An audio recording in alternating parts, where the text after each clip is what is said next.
statistiku dwar il-COVID. Kinħarsu lejn is-sitwazzjoni bħalissa minn total ta' testijiet li għamilna l-bieraħ riżultaw li kien hemm 150 każ pożittiv, bekk issa total ta' każijiet huwa ta' 7,796.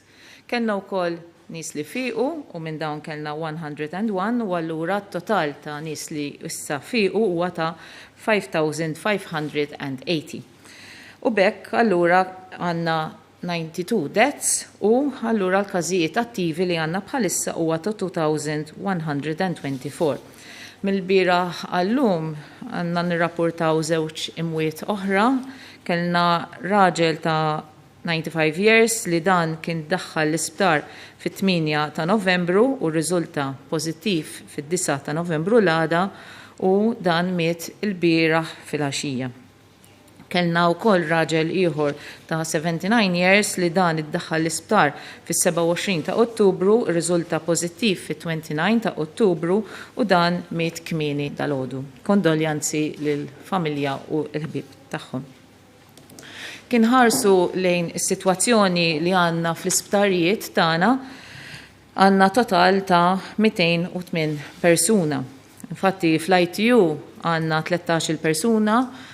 Dal-aħħar ġimgħat konna qegħdin naraw sitwazzjoni fejn dan kien l-average tal-każijiet li qed ikollna l-ITU bet ieħor bejn 12 u 15 persuna, llum għandna 13 il-persuna. Fil-Infectious Diseases Unit għandna 10 persuni, fil-Complemental Wards f'Mater Dei fejn huma apposta minħabba l-COVID hemm 36 persuna. Boffa għandna 42 persuna, St. Thomas għandna 24 persuna, Karen Grek, il-persuna kien hemm fiq u allura m'għandna l-ebda każijiet attivi iktar. Il-Good Samaritan Hospital 69 persuna, Mount Carmel għandna 3 persuni attivi u Gozo General Hospital għandna 11 persuna attiv. Bħalma qegħdin naraw il-każijiet totali tal-COVID tilejn il-fuq, rajna situazzjoni li bdittila bil-mod il-fuq mbagħad kellna situazzjoni fejn telat il-fuq u issa għadna tilajn il-fuq, però r-rata mhijiex daqskemm kienet li konna qegħdin naraw fil-bidu ta' din il-pandemija. Però xorta hekk tħares lejn il-każijiet ġodda li qegħdin ikollna overall qegħdin naraw mill-bidu net bħalmu mistenni u anke bħalma qegħdin naraw f'pajjiżi oħra li l-numru ta' każijiet tilajn il-fuq. U ġili kellna xi peaks ta' każijiet, l-iktar ħaġa importanti hija li aħna nkomplu nieħdu ħsieb bil-mezzi ta' prevenzjoni u l-mezzi kollha li għandna ta' mitigazzjoni biex aħna din iż-żieda li tkun mistennija kemm jista' jkun ma tkunx żieda qawwija. U allura l-impatt fuq il-persuni innifishom u fuq il-persuni li kemm ħajkollhom bżonn jidħlu l-isptar u anke fuq l-imwiet kemm jista' jkun nippruvaw innaqsuha. Il-moving average li kien qed ikollna dan l-aħħar, propju din l-aħħar ġimma kien ta' 126 li qegħdin naraw li qegħdin nistabilizzaw f'din il-sitwazzjoni ta' 126 u rridu kemm nistgħu nżommuha baxxa. Is-sitwazzjoni f'każijiet ta' djar tal-anzjani għadna fejn bħalma kontettilkom ukoll il-ġimgħa l-oħra kellna 3 djar tal-anzjani fejn kellna numru ta' każijiet li huma pożittivi u matul din il-ġimgħa kien baqa' jkollna każijiet oħrajn minn dawn id-djar. Dejjem bħal meta tistenni meta jkollok tifqija f'djar tal-anzjani hemmhekk jibda jkollok każijiet oħra sakemm inti eventwalment tiġi kontrollata u bekk imbagħad inti tibda tara li l-każijiet jibdew jonqsu. U allura bħalma qegħdin naraw hawnhekk propju f'din it-tabella qegħdin naraw hawnhekk li kien hemm ukoll f'din l-aħħar ġimgħa każijiet ta' anzjani li kienu qegħdin minn dawn id-djar residenzjali. Jekk inħarsu overall bħala x'kienu l-każijiet li kellna f'dan l-aħħar ġimgħa qegħdin naraw li bqajna b'dik it-tendenza fejn in-numru l-maġġor parti tal-każijiet kienu qegħdin jittieħdu propju nies li huma familjari fl-istess familja wkoll u dak kien il-maġġor parti ta' clusters li kien qed ikollna. U anka xena li kien qed ikollna xenarju li bażikament qed ikollna numru ta' każijiet minn fuq propju il-post tax-xogħol. U għalhekk aħna dejjem qed nappellaw biex fuq il-post tax-xogħol irid jingħata priorità għaliex il-postijiet tax-xogħol qed ikun sors ukoll ta' trasmissjoni ta' clusters. Aħna ħriġna l-standards ta' x'għandu wieħed jagħmel bħal employer u anke l-impjegati x'mezzi għandhom jieħdu biex kemm jistgħu jinaqsu trasmissjoni. Iktar ħaġa importanti hija li dawk in-nies li jistgħu jaħdmu mid-dar, allura l-employer jara kif jista' jkun qed propju anke għal dawn nies jgħidilhom jaħdmu mid-djar u tagħhom stess. U anke li nagħmlu enfasi li dawk in-nies li jkunu ma jifilħux ma jmorrux għax-xogħol għaliex hemmhekk ħajkunu sors ta' trasmissjoni lil ħaddieħor. U anke li fuq il-post tax-xogħol l-ambjent ikun qiegħed adattat biex jekk ħajkun hemm xi ħadd li jinserta jkun pożittiv kemm jista' jkun ma jkunx hemm firxa lil ħaddieħor. Infakkarkom kemm huwa importanti fuq il-post tax-xogħol li jkun hemm distanza fiżika bejn persuna u oħra li nevitaw li noqogħdu flimkien, speċjalment pereżempju fil-break li tmur toqgħod fil-kantin jew inkella tmur toqgħod fil-kċina u hemmhekk tkun qed tiltaqa' ma' nies oħrajn li s-soltu ma jkunux anke tal-uffiċċju tiegħek jekk inti taħdem f'uffiċċju. Anke importanti l-użu tal-maskri.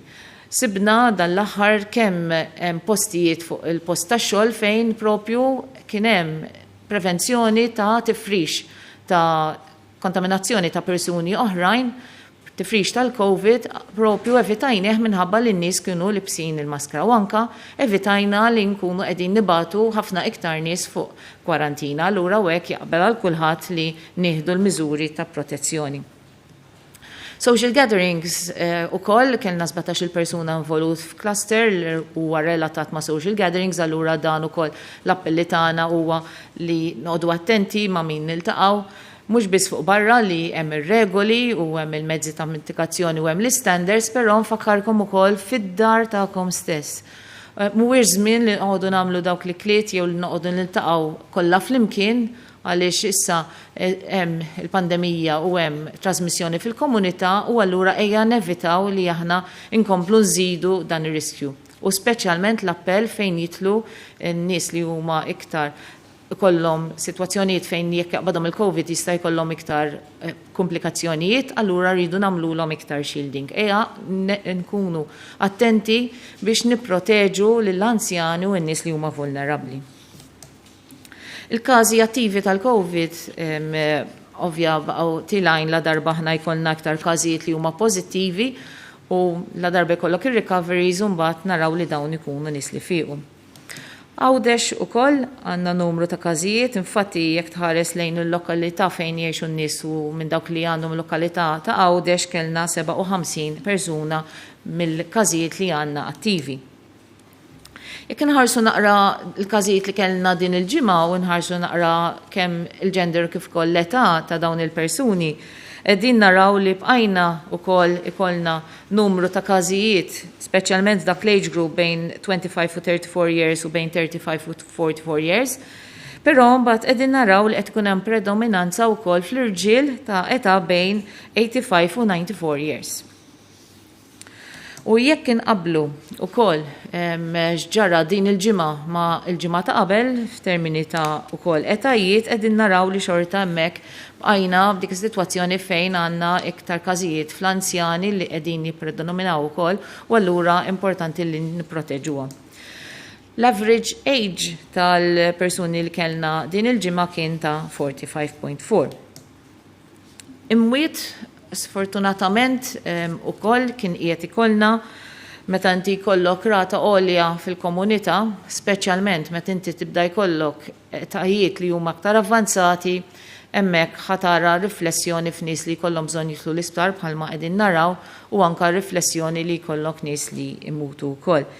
Infatti, jekk tħarsu naqra li x'qed jiġri, l-aħħar ġimgħa minn l-aħħar bulletin li kellna l-ġimgħa l-oħra kellna 18 l-imwiet u minn dawn kellna persuna waħda bejn 60 u 65 sena, 3 persuni bejn 70 u 75 sena, kellna 4 persuni bejn 76 u 79 sena, 3 persuni oħra bejn 80 u 85 sena, 2 persuni bejn 86 sena u 89 sena u 5 persuni il fuq minn 90 sena. Għalmattilkom il-mortalità li qegħdin naraw tipika tara ċara propju minn hawnhekk li qed ikollna rata ta' mwiet iktar għolja f'irġiel ta' bejn età bejn 75 u 84 sena. Aħna bqajna għaddejjin bil-testjar tagħna, infatti anke l-Għaqda Dinjija tas-Saħħa propju din il-ġimgħa reġgħet tenniet l-importanza u l-appell lil pajjiżi kollha biex nagħmlu l-almu tagħna kollu biex aħna nkomplu nfittxu l-każijiet.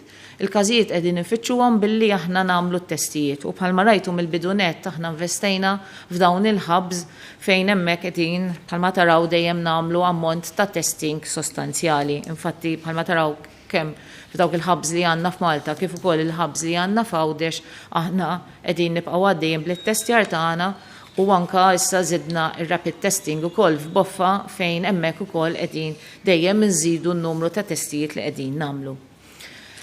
Madankollu hemm ħafna x'tistgħu tagħmlu intom bħala l-pubbliku kollu permezz tal-prevenzjoni li nfakkarkom li hemm l-evidenza kollha li turi kif nistgħu nittrażmettu minn persuna għall-oħra. Waħda minnhom hija billi nżommu d-distanza minn persuna għall-oħra, nfakkarkom fiż-2 metri li inti fil-ġurnata tiegħek dejjem tara li inti ma tkunx qrib ta' persuni oħrajn u dejjem niżomm dik id-distanza ta' 2 metri. Punt importanti huwa li ħafna nies jaħsbu li meta jkunu libsin il-maskra huma jisom għandhom xi protezzjoni sħiħa lura jistgħu jkunu qrib ta' persuni oħra.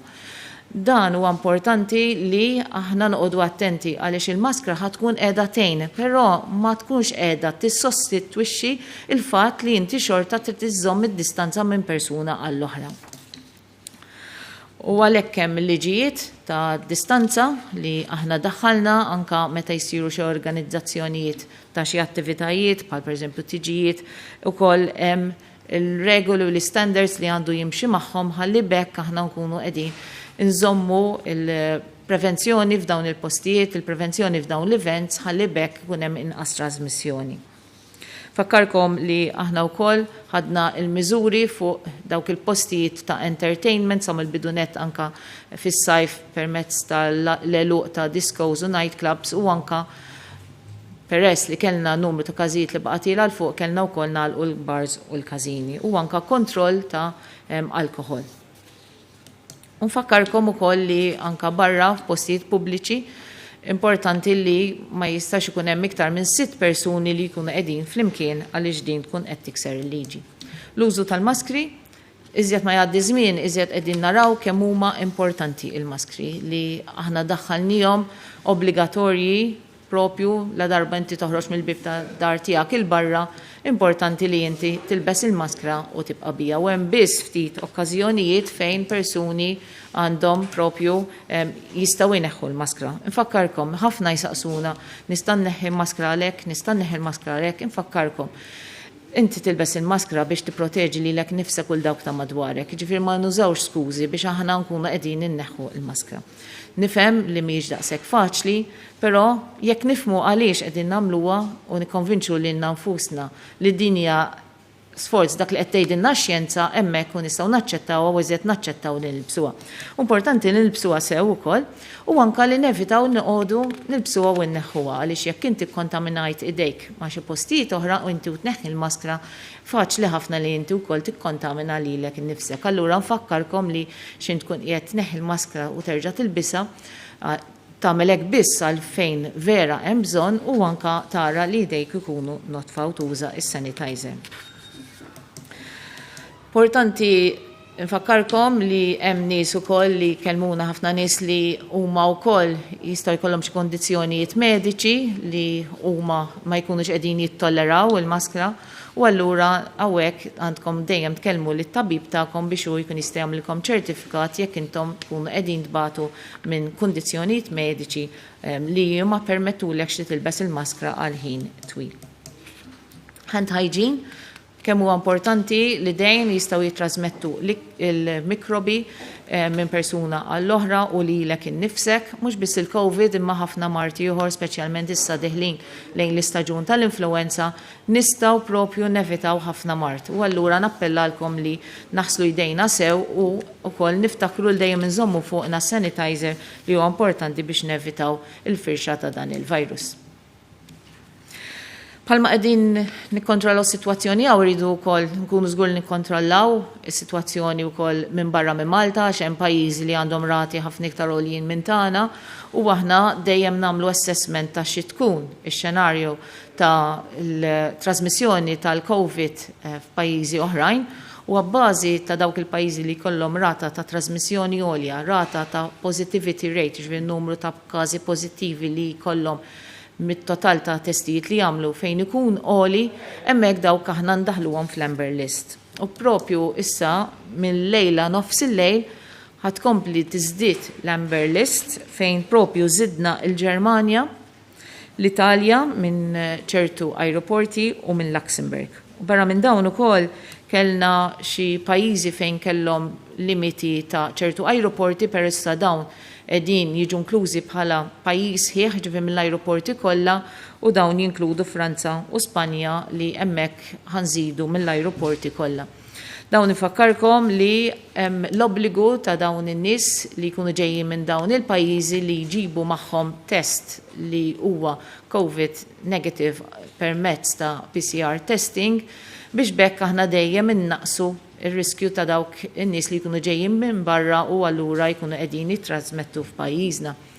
U aħna wkoll qegħdin inkomplu nsaħħu wkoll lit-testjar fl-ajruport tagħna fejn ukoll dalwaqt indaħlu wkoll ir-rapid testing minn hemmhekk ukoll u bekk aħna nkun nistgħu nagħmlu aktar testijiet. Infatti dil-ġimgħa aħna għamilna 158 tests u sibna 8 li kienu pożittivi u dawn 8 persuni jkunu qegħdin f'kwarantina u anke nkunu qegħdin nagħmlu contact tracing. Nfakkarkom fis-sintomi, is-sintomi il-maġġor parti huma sintomi respiratorji, però wkoll ikun hemm xi ftit każijiet li jkollhom sintomi li huma relatati mal-gastrointestinal tract, ġifieri ikun hemm diarrea, ħafna drabi jkun hemm id-deni, importanti li jekk tħossu xi sintomi ċemplu l-111 u aħna nkun nistgħu nibbukkjawlkom it-test. Infakkarkom li sakemm tagħmlu t-test u anke jekk joħroġ it-test negattiv jekk għandkom is-sintomi importanti li xorta toqgħodu d-dar ma toħorġux la tmorru għax-xogħol u tfal lanqas nibatuhom l-iskola.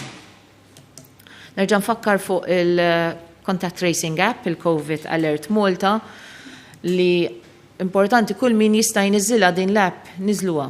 Għaliex hemmhekk ħatkun qiegħda tgħinek li jekk inti ġejt f'kuntatt ma' persuna oħra li huwa pożittiv u forsi dak il-persuna pożittiv ma ftakarx li inti kont kuntatt miegħu, allura hemmhekk meta dak il-persuna pożittiv idaħħal il-kod li intu ħaħna fil-mobile tiegħu, inti ħatirċievi alert u allura inti tkun tista' tmur tagħmel it-test ħalli inti tara jekk kellek espożizzjoni, allura qiegħed tipproteġi lilek innifsek u fl-istess ħin ukoll tkun qed tgħin fil-kontroll. Fatti sa issa aħna għandna 83,017 persuni li downloadjaw din l-app, telet għal 17.2% tal-population li għandhom id-digital age of consent u kellna 309 persuni pozittivi li propju daħlu il-kod li tajnijom aħna fl-app u allura sammaġinaw kemm telqu messaġġi għal mobile phones oħrajn u minn dawn kellna n-nies li qegħdin iċemplu biex nagħmluhom it-testijiet. Bħalma dejjem taraw, mhijiex miżura waħda, mhijiex mezz ta' mitigazzjoni waħda, mhijiex standard wieħed li tista' tgħin biex tikkontrolla dan is-sitwazzjoni li għandna tal-COVID, imma huma dawn il-miżuri kollha flimkien li kull wieħed minnhom qed jagħti kontribut għal kontroll tal-COVID. Aħna nafu minn modeling li ħareġ anka mill-ECDC, minn modeling li qegħdin jagħmlu l-IHME, li kull pajjiż mistenni li jibqa' iżidulu il-każijiet. L-aħjar ħaġa li nistgħu nagħmlu hija li aħna innaqsu kemm nistgħu minn din l-inkris li jista' jkollna u naqsu kemm nistgħu l-impatt fuq il-pajjiż tagħna. Allura kull wieħed u waħda minna għandu x-xogħol tiegħu x'jagħmel permezz ta' din il-pandemija, responsabilità tiegħu li jieħu, nafu kif tinfirex, nafu kif nistgħu nipprevenuha, allura hija flimkien inkomplu nieħdu dawn il-miżuri. Grazzi. Message in English. Good afternoon. Welcome to this COVID medical bulletin. From the tests that we have carried out over the last 24 hours, we have identified 150 cases. So the total number of cases we have had up to now is 7,796.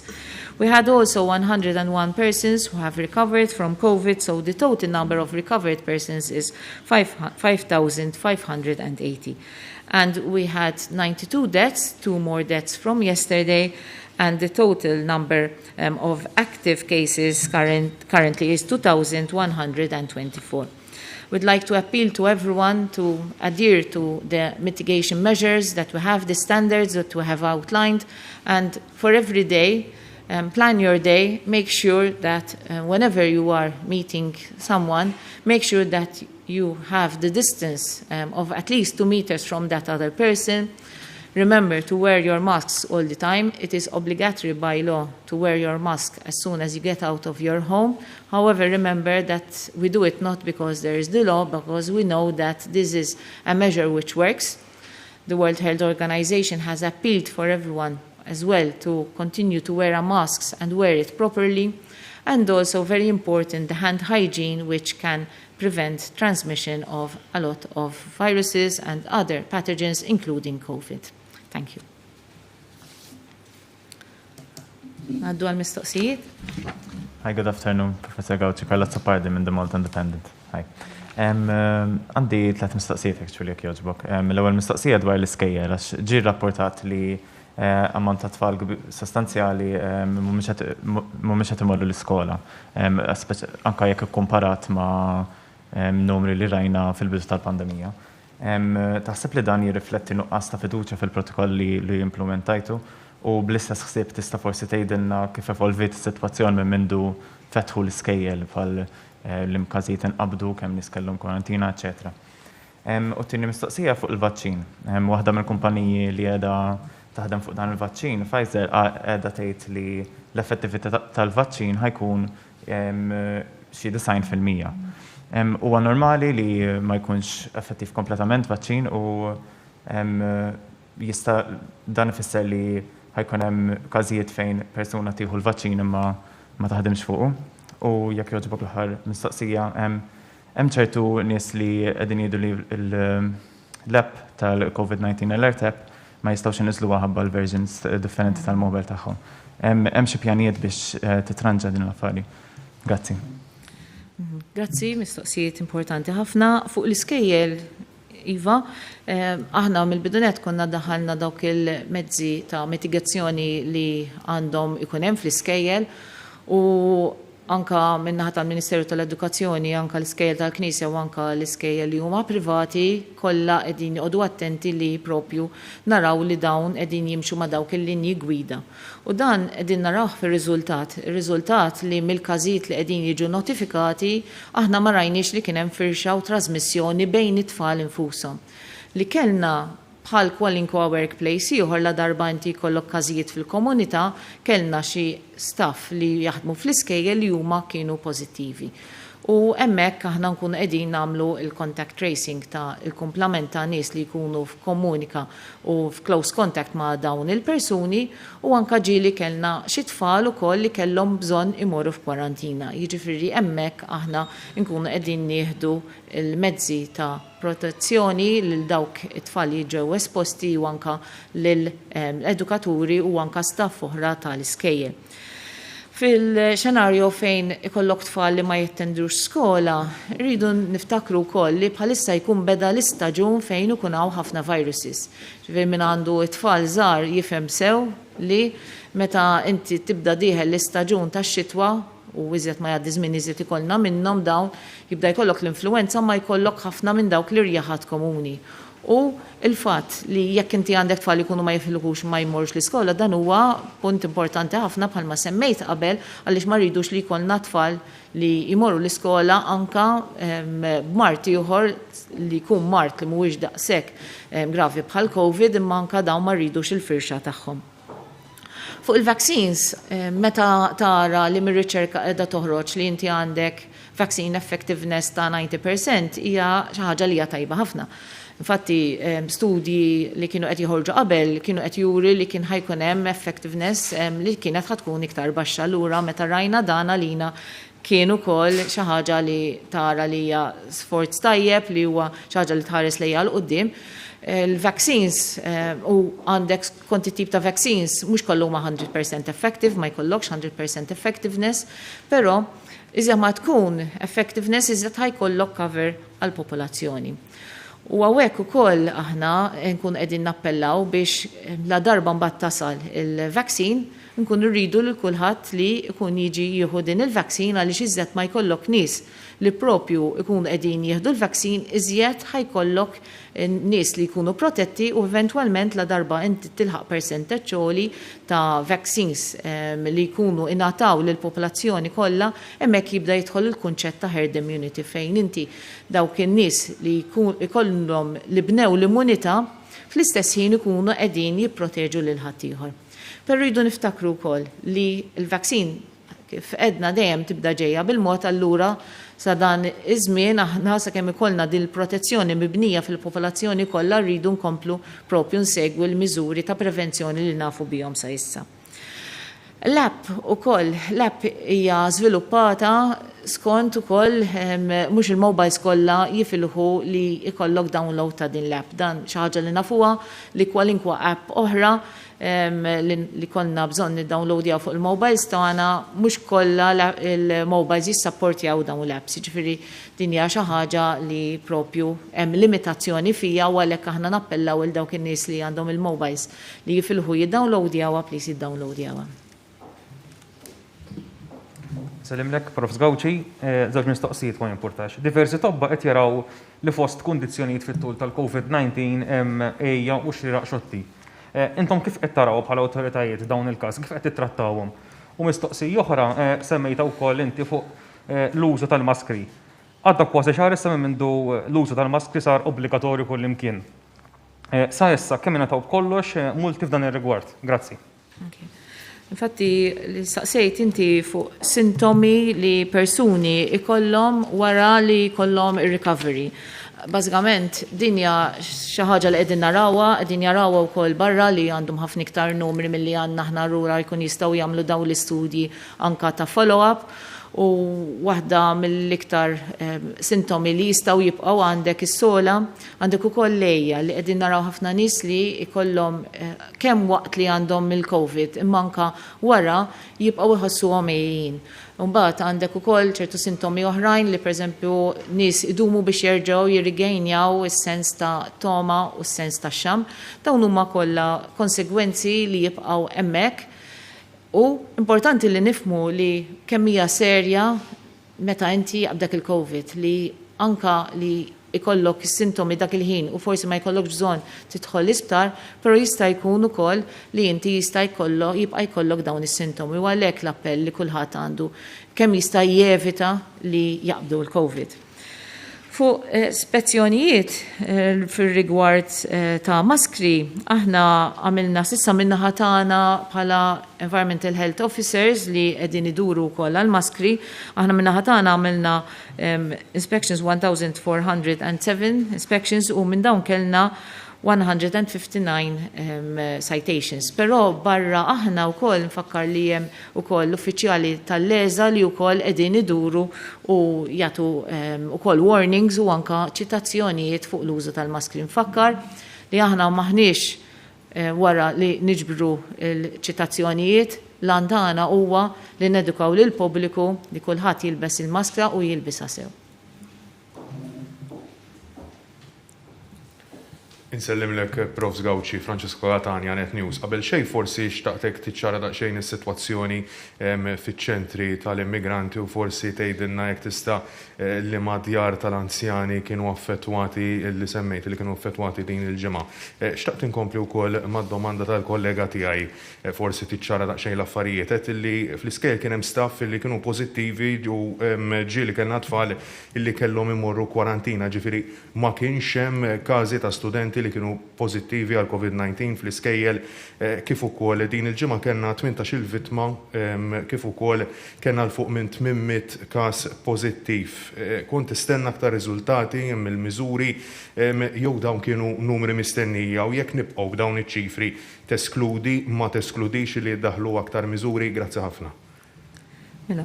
Fu iċ-ċentri tal-immigranti hemmhekk in-numru ta' każijiet attivi dejjem qed jinżel għaliex aħna permezz tal-kontrolli li kellna qegħdin propju nikkontrollawhom u anke nfakkarkom li hemmhekk propju il-każijiet pożittivi jkunu qegħdin jinżammu f'China House fejn propju ġiet attrezzata biex inkun nistgħu nieħdu ħsieb dawn il-każijiet pożittivi. Fuq l-istudenti, aħna kellna xi ftit każijiet li kienu fl-istudenti, però li morru l-iskola bħal ħadd ieħor, però dawn ma kienx hemm trasmissjoni li inti tista' tiċċertifika li kienu fil-klassi stess. Ġifi bħal ma jkollok ftit tfal jiġu affettwati, hemmhekk ukoll dawn it-tfal qegħdin l-iskola, però trasmissjoni fl-iskola ma kienx hemm. Fatti aħna nafu li fit-tfal iż-żar bejn ieħor minn każijiet li qed ikollna qed ikun jisu bejn ieħor 2% minn dawk it-tfal li huma żgħar u mbagħad tfal li huma inqas minn 18-il sena kellna bejn ieħor 5% tat-total cases li kellna. Id-djar tal-anzjani li kellna affettwati kienu Dar Pinto, Golden Care u Zammit Club u għandna xi ftit każijiet ukoll fir-residenza ta' San Vincent. Fuq meta nħarsu saqsej dwar kif qed jaħdmu l-miżuri li għandna. Bħalma qed jekk inħarsu infatti ECDC ħarġet modeling propju dil-ġimgħa ta' x'jistgħu jkunu l-impatt ta' x'ħajjiġri wkoll fil-din il-pandemija f'diversi pajjiżi Ewropej u anka IHME li wkoll qegħdin joħorġu modeling ta' x'jista' jiġri wkoll fil-pajjiżi fejn qegħdin jipprevenu li kull pajjiż jibqa' tiela l fuq u anke qegħdin jaraw ukoll x'jiġri meta inti ddaħħal miżuri. Hija ovvja fejn inti għandek l-użu tal-maskri din u speċjalment maskli li qed tieħu l-popolazzjoni kollha, ġifieri simili bħalma għamilna aħna anke permezz tal-obbligu li tintlebes il-maskra hemmhekk ikun qed jipprevenu li inti tkun tista' tnaqqas din iż-żieda li tkun mistennija. Dak huwa lan tagħna li jekk aħna mistejjeni nżidu fil-każijiet għall-inqas din iż-żieda ma tkunx qawwija ħafna. Il-wara nofsinhar tajjeb, Prof. Gawci. Kif tqabbel ir-rata li qed naraw f'pajjiżna meta mqabbla ma' pajjiżi oħra fl-Unjoni Ewropea? Grazzi. Fatti l-ECDC ta' kuljum tkun qiegħda toħroġ daily report ta' x'qiegħed jiġri fil-pajjiżi kollha. U fatti dan joħroġ ċar minn numru ta' każijiet li jkunu qegħdin jiġu rrapportati u dawn jinħadmu abbażi tal-popolazzjoni li jkun hemm. Fatti joħorġu statistika ta' kuljum ta' il-14-day cumulative number of cases per 100,000 population.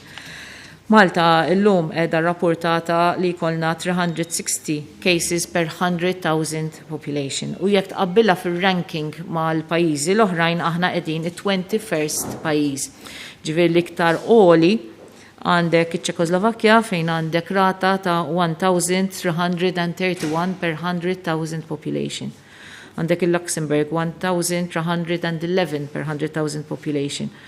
U pajjiżi oħrajn li forsi iktar familjari magħhom, Franza 940 per 100,000 population. L-Italja qegħdin 726 per 100,000 population. Però ngħidu dan kollu, vera ngħidu l-qegħdin it-21st dan aħna ma noqgħodux fuq li isma' ma ngħidux li qegħdin tajjeb li qegħdin meta komparati ma' pajjiżi oħrajn, però xorta rridu nkomplu nsaħħu l-ħidma tagħna biex aħna nkunu żgur li kemm nistgħu din ir-rata dejjem inżommuha taħt kontrollu dejjem innaqsuha.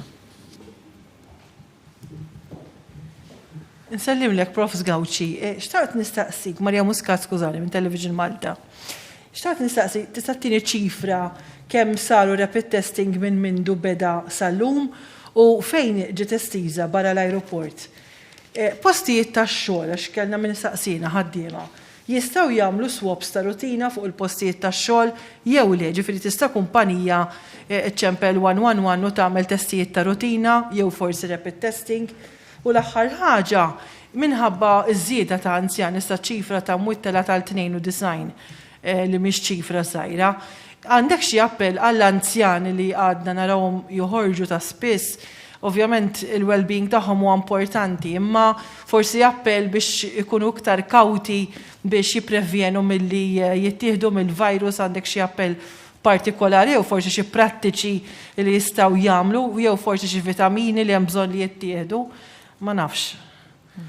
Mela, semmejna wkoll li aħna kif qed tajt Marija inti aħna sa daħalna rapid testing, dan ir-rapid testing bħalissa qiegħed isir fis-swabbing center li propju ftaħna apposta biex isir rapid testing f'Boffa.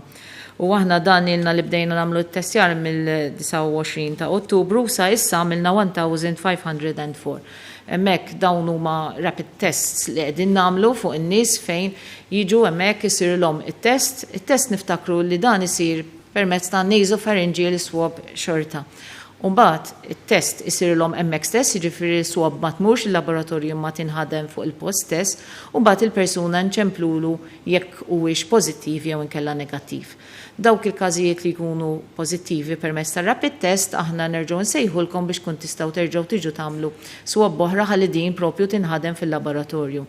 L-użu tal-rapid test huwa importanti ħafna għaliex hemmhekk inti tkun tista' dawk in-nies li x'aktar jiġu pożittivi taqbadhom mill-ewwel u allura inti tibda bil-miżuri ta' kemm iżolazzjoni kif ukoll ta' quarantine lil persuni li għandhom bżonn la darba mbagħad aħna nkunu qegħdin nikkonfermaw it-test u anke l-fatt li inti ħadkun qed tittestja ħafna iktar nies ħajkun iktar faċli allura li aħna nkomplu nsaħħu lit-testjar tagħna. Semmejtu ukoll li jekk xi ħadd fuq il-postijiet tax-xogħol x'jistgħu jagħmlu wkoll testijiet bħal dawn bħal rapid test. Niftakru li fuq il-post tax-xogħol innifsu ma jsirx ir-rapid test għaliex dan irid isir bid-nasopharyngeal swab. Allura trid il-swabbing ikun qiegħed f'post fejn inti qed isir fejn hemm l-infection control measures kollha li huma meħtieġa. In-nies li jkunu qegħdin jagħmlu dan l-swabjar ikun libsin il-personal protective equipment biex nipproteġi lilhom ukoll u għalhekk aħna ddaħħalna dik is-sistema ta' drive-thru fil-karozzi għaliex aħna sibna li dak huwa l-iktar mod li min-naħa ta' infection control huwa tajjeb huwa wkoll li inti tista' tagħmel numru ta' testjar malajr ukoll. Però jekk hemm postijiet ta' xogħol li huma wkoll jixtiequ jagħmlu testjar ukoll jistgħu jċemplu l-111 u aħna bqajna għaddejjin ukoll bit-testjar ta' dawk in-nies li m'għandhom l-ebda sintomi. Fuq l-anzjani, iva, l-anzjani kienu sa mill-bidunet il-punt ta' attenzjoni tagħna fejn nafu li dawn huma l-iktar nies li rridu nipproteġuhom huma n-nies li aħna rridu nieħdu ħsieb tagħhom u l-appell tiegħi huwa minn hawnhekk li aħna ngħinu lill-anzjani tagħna kemm familjari tagħna jew dawk li joqogħdu ma' ġembna jew ħbieb tagħna li ċertu bżonnijiet jekk nistgħu ngħinuhom aħna ikun tajjeb għaliex nistgħu nevitawlhom li jkunu qegħdin imorru f'postijiet fejn jista' jkun hemm iktar nies. U nappella wkoll dirett lill-anzjani li jekk inti beħsibek toħroġ kemm għal raġunijiet forsi biex tmur passiġġata jew inkella forsi biex tixtri, dejjem għażel postijiet u ħinijiet fejn inti tara li jkun hemm inqas iffullar tan-nies. Good afternoon, Professor Gauci. I'm Laura Kalea from Malta today. Our question is also regarding the swab centers. We've received information that swab testing is taking a long time. There seems to be a bottleneck and people are not getting the results quick enough. People are not waiting at home because in some cases they don't have enough sick leave and then that's expired. We have had cases where it can take between 3 days to 1 week in order to get a test, and rapid testing is still limited, as you say yourself. What is the point of opening up more testing centers if the system already can't cope? Thank you. Palma qegħdin naraw aħna żidna swabbing centers u żidna dejjem lit-testjar palma qegħdin taraw. Kien hemm żmien fejn konna nagħmlu vera ftit testjar, bqajna dejjem illum il-ġurnata qegħdin nagħmlu dejjem il fuq minn 3000 it-testjar.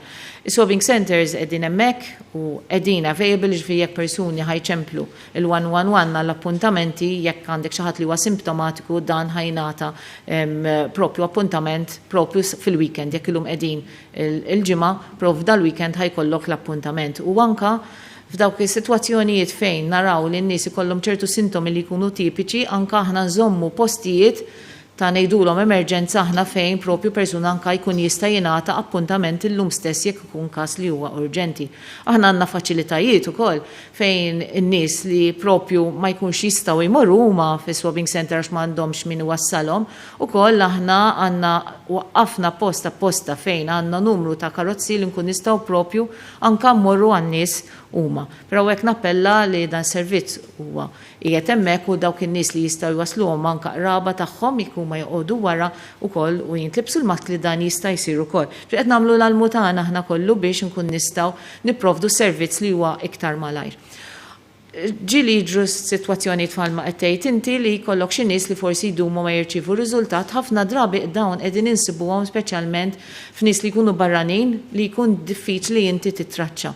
U anke jkollna sitwazzjonijiet fejn ikollok nies li jew ma jkunux tawna l-kuntatt li forsi biżbal ikun xi kuntatt diffiċli u allura aħna hemmhekk imbagħad ġieli idum sakemm nkun nistgħu naqbdu lil dak il-persuna. Allura minn hawn appella li anke meta iċċemplulna u tuna n-numbers importanti li n-numru ta' kuntatt u anke l-email li tuna nkunu żgur li dawn ikunu korretti. Well, of Senar Tajab, Prof. Gawci, Jessica Arjana, mit-Times of Malta. Ġiex mistoqsijiet jek joġbok. L-ewwel waħda forsi nkompli ftit fuq il-ħabbarijiet li smajna dwar il-possibilità li jkollna vaccine. Dak il-vaccine Malta mhux se tkun mandatorja, x'tip ta' miżuri jistgħu jiddaħħlu biex l-effiċenza tal-vaccine tkun garantita fil-popolazzjoni. U t-tini mistoqsija, numru ta' qarrija batunna ċertu filmat ta' boats li qed jidru fil-bajjiet madwar Malta fej jidru jikkongregaw in-nies u qed tkun qed tindaq xi mużika u jidher ukoll li ma tkunx qed tintlibes il-maskla. X'inhu l-punt jekk nagħlqu il-bars u restaurants u nipprevenu n-nies milli jinġabru fuq l-art hekk jibqgħu jinġabru fuq il-baħar? Grazzi. Grazzi ħafna. Infatti fuq il-vaccines bħalma diġa wkoll edna dan mhux se tkun mandatorja permezz tal-liġi.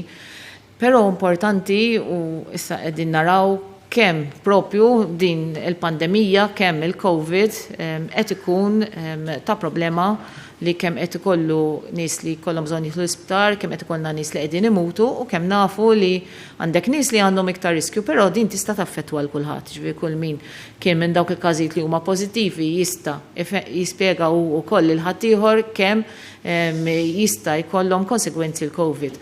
U allura la darba aħna jkollna il-vaccine tal-COVID, aħna nisperaw li l-pubbliku kollu ikun qiegħed jaċċetta li jieħu propju din it-tilqima. Diġà għandna ħafna nies li qegħdin ukoll jisaqsu fuq din it-tilqima u qegħdin naraw li n-nies ikunu qegħdin jikkoperaw. Mill-esperjenza li kellna aħna sissa fuq it-tilqim, pereżempju kien ħarsu lejn it-tilqim tal-ħosba tal-measles, tajjeb, naraw li dan dejjem kellna l fuq minn 95% coverage rate, tajjeb, fit-tfal. U dak juri li aħna ma kienx qed ikollna outbreaks tal-ħosba. Allura qegħdin naraw li f'Malta għandna popolazzjoni li maġġor parti tagħhom ikunu qegħdin jaċċettaw dan it-tilqim. Dejjem infakkarkom li dawn it-tilqim ikunu qegħdin jiġu illiċenzjati mill-European Medicines Agency, ġifier minn hemm qabel jiġu liċenzjati u joħorġu fuq is-suq, iridu jkunu għaddew minn testijiet rigorużi ħafna fejn dawn ikunu qegħdin jaraw kemm il-kwalità ta' dan it-tilqim u kif ukoll is-safety tagħhom. U għalhekk aħna nisperaw li l-pubbliku kif tibda tiġi rolled out il-vaccine ikun qed jiġi beħġaru biex propju jieħu din it-tilqima. Però bħalmet xorta sakemm ikollna il-maġġor parti tal-popolazzjoni tagħna u jkollna dak il-herd immunity, l-uniku mezzi oħrajn li jibqalna f'idejna huma dak il-mezzi ta' prevenzjoni li diġà għandna bl-użu tal-maskri, distanza soċjali u anke l-ħasil tal-idej. Li qed tajjeb inti hija li iva anke jiena kemm il-darba rċevejt nies li jibatulek videos jew inkella ritratti ta' nies speċjalment fil-weekend li jkunu marru fuq xi dajsa u jkunu qegħdin jiltaqgħu flimkien ukoll. Hawnhekk nappella r-responsabilità. Aħna hawnhekk qegħdin pajjiż fejn aħna kollha responsabbli, rridu wkoll insegwu l-miżuri mhux għax qiegħda hemm il-liġi, imma għaliex aħna nafu li ma nistgħux nagħmlu dawn l-affarijiet fis-sitwazzjoni ta' pandemija. U aħna għalhekk hemm ir-rinforzi wkoll l-enforcement officers li meta jsiru jafu b'dawn l-affarijiet nappella wkoll li tinformawna wkoll billi ċemplu wkoll il-111 jekk tridu tirrapportaw u tkunu tafu b'sitwazzjonijiet bħal dawn ħalli aħna nkun nistgħu wkoll nibagħtu l-enforcement officers biex ikun jistgħu propju iwaqfu dawn l-affarijiet milli jkunu għaddejjin. Għaliex responsabilità ta' dawk il-persuni mhix qiegħda taffettwa lilhom biss, imma l-impatt ħajkun fuq il-popolazzjoni kollha. Minnaw, nishtiq nirringrazzja lilkom ġurnalisti, nishtiq nirringrazzja il-kull min qed jaħdem fuq il-COVID, Għanna hekk f'dal-post u anke postijiet oħra il-Public Health COVID Team li qed naħdmu lejlu nar biex nkun nistgħu naqbdu l-każijiet, nagħmlu l-testjar, contact tracing u dan kollu, il-frontliners kollha inkluż tal-isptar primary care u frontliners oħrajn, pulizija, civil protection u l-oħrajn kollha l-leża. Ringrazzjakom. Grazzi lilkom.